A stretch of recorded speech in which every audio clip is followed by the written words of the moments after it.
বাংলা ব্যাকরণের একটি বিষয় নিয়ে শব্দার্থের পরিবর্তন। শব্দার্থের পরিবর্তন কাকে বলে, এই পরিবর্তনের কটি ধারা ও কি কি উদাহরণ সহযোগে আমরা সেটা শিখব।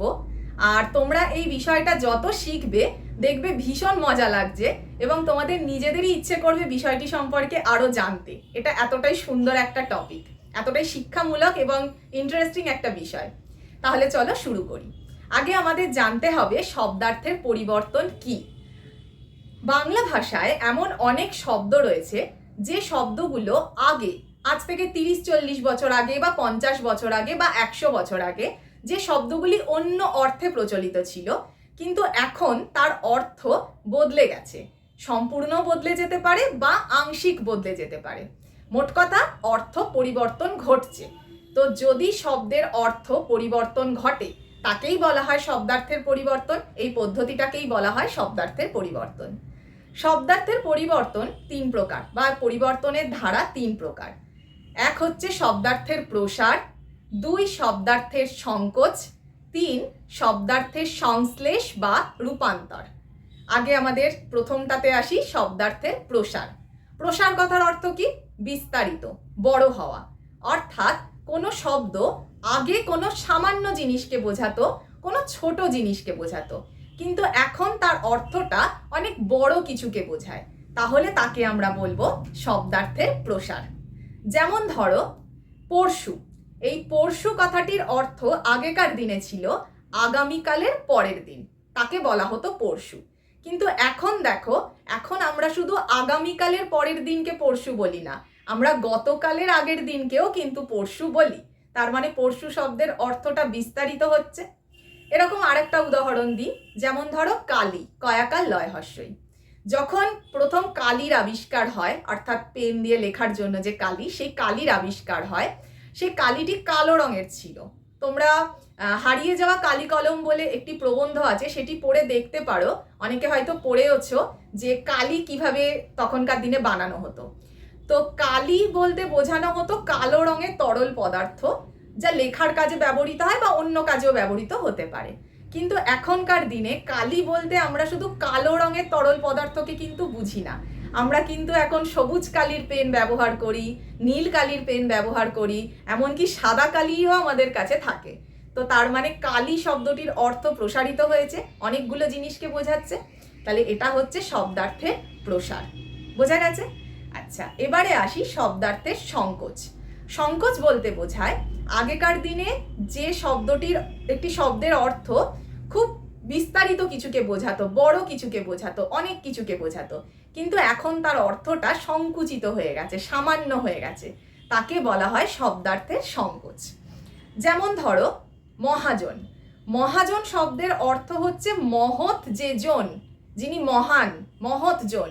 কিন্তু এখনকার দিনে মহাজন বলতে বোঝানো হয় সুদখোর, তাদেরকে আমরা মহাজন বলি। তো এখানে অর্থটা কত উচ্চ আদর্শ একটা অর্থ ছিল, উচ্চ আদর্শ স্থানীয় একটা অর্থ ছিল মহৎ যে জন, আর এখন হয়ে গেছে মহাজন, অর্থাৎ সুদ খায় যায়। তো বোঝা যাচ্ছে এটা হচ্ছে অর্থের সংকোচ। আরেকটা উদাহরণ দিচ্ছি, যেমন ধরো মৃগ। মৃগ শব্দটির অর্থ পশু। সংস্কৃতে মৃগ শব্দের অর্থ হচ্ছে পশু। বাংলা ভাষা তো সংস্কৃত ভাষার সাথেই যুক্ত, তো সংস্কৃতের অনেক শব্দ বাংলায় সরাসরি চলে এসছে, যেগুলোকে তৎসম শব্দ বলে। তো মৃগ শব্দের অর্থ ছিল পশু, কিন্তু বর্তমানে মৃগ বলতে কিন্তু আমরা শুধুমাত্র হরিণকে বোঝাই, আমরা সকল পশুকে বোঝাই না। তাহলে এটা হচ্ছে অর্থের সংকোচ। আরেকটা উদাহরণ দিই, যেমন ধরো অন্ন, অনয় নয়। অন্ন শব্দের অর্থ ছিল সকল প্রকার খাদ্য, কিন্তু এখন অন্ন বলতে আমরা বোঝাই শুধুমাত্র চাল থেকে নির্মিত খাদ্য, অর্থাৎ ভাত। বোঝা গেছে? আগে সবটা বোঝানো হতো, এখন অল্পটাকে বোঝানো হচ্ছে। এটাকে বলা হয় শব্দার্থের সংকোচ। এবারে বাকি রইল আর একটা, সেটা হচ্ছে শব্দার্থের সংশ্লেষ বা শব্দার্থের রূপান্তর। এর অর্থ হচ্ছে যে শব্দটির অর্থ পুরোপুরি পাল্টে যাচ্ছে। কোনো বড়টা ছোট হচ্ছে, ছোটটা বড় হচ্ছে, এরকম কোনো ব্যাপার আর নেই। এবার অর্থ পুরোপুরি পাল্টে যাচ্ছে। যেমন ধরো গবেষণা। গবেষণা শব্দটির আদি অর্থ হচ্ছে গরু খোঁজা। গবেষণা কথাটা এসছে গো অন্বেষণ থেকে, মানে গরু খোঁজা। কিন্তু এখনকার দিনে আমরা গবেষণা বলতে কি বুঝি? রিসার্চ, তাহলে দেখো অর্থটা কিভাবে পাল্টে গেছে, কোনো মাথা মুন্ডু নেই, কিন্তু একটার সাথে আরেকটার কোনো মিল আমরা কিন্তু পাচ্ছি না।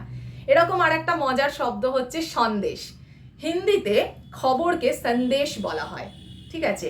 তো হিন্দি বিভিন্ন আগেকার দিনের সিনেমা, রাজাদের সিনেমা, রূপকথার কাহিনী, এখানে সন্দেশ কথাটা খুব ইউজ করা হয়।